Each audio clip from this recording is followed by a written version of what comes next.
যে আমরা গণতান্ত্রিক রূপান্তরের কথা বলি, সংসদে 300 জন যাবেন, তো 300 জনের মধ্যে একটা প্রশ্ন উনি করেছেন যে এইখানে কয়জনের 20 কোটি টাকা আছে। 20 কোটি টাকা না থাকলে তো কেউ নির্বাচন করতে পারবে না। মানে বাংলাদেশের যে বর্তমান বাস্তবতা, এই বাস্তবতায় অন্তত 10-20 কোটি টাকা না হলে কারো আসলে নির্বাচন করার মানে করতে পারবে, নমিনেশন কিনতে পারবে, কিন্তু জামানত বাজেয়াপ্ত হবে আর কি।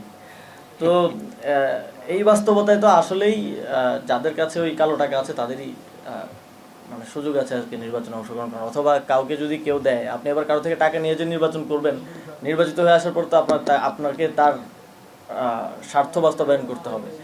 যদি আজকে কোনো ব্যবসায়ী থেকে বা যদি অন্য যে কারো থেকে আপনি টাকা নিয়ে ইলেকশন করেন, তাহলে তো আপনাকে, সেজন্য আমাদেরও বারবার চিন্তা করতে হয় যে ইলেকশন কি করবো নাকি করবো না, করলে কিভাবে করব, মানুষ কি টাকা ছাড়া ভোট দিবে কিনা, বা যেই বিদ্যমান কাঠামো, এই কাঠামোতে ইলেকশন করা আমাদের জন্য আসলে কতটুকু বাস্তবসম্মত। তো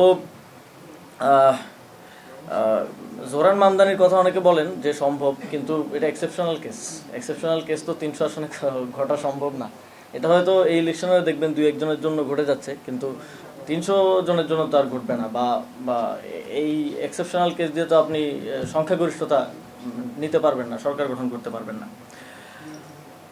আমার যদিও রাজনৈতিক কথা বলা একটু মুশকিল, যেই পজিশন আমি হোল্ড করি সেটার কারণেই, তারপরেও মানে আজকের পর্যালোচনা থেকে আমার মনে হয় রাজনৈতিক দলগুলোর প্রতিও কিছু প্রশ্ন যাওয়া উচিত। আমার কয়েকটা প্রশ্ন আসলে এখানে বসে বসে সবার কথা শুনতে শুনতে, এই যে 5ই আগস্টের পরে আমাদের মধ্যে, রাজনৈতিক দলগুলোর মধ্যে বিপ্লবের যারা স্টেক হোল্ডার, তাদের মধ্যে কেউ কেউ সংস্কার বিরোধী রাজনীতিটা করলো, মানে এটার আউটকামটা আসলে দেশের জন্য কি আসলো, এটা একটা প্রশ্ন।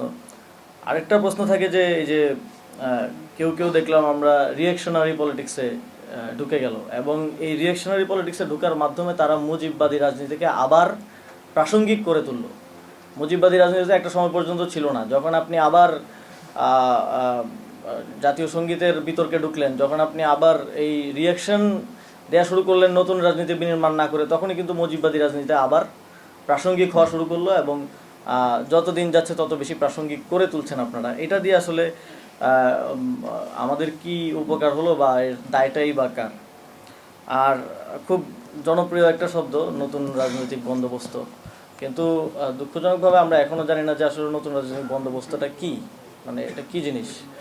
মানে কিছু পপুলিস্ট কার্যক্রম করলেই তো নতুন রাজনৈতিক বন্দোবস্ত হয়ে যায় না। এটার রূপরেখাটা কি, এটার কোনো রিটার্ন ফর্ম কি আছে এখন পর্যন্ত, বা সেটা কি যারা নতুন রাজনৈতিক বন্দোবস্তের রাজনীতি করছেন বা নির্মাণ করার চেষ্টা করছেন, তারা কি এটা দিতে পেরেছেন কিনা?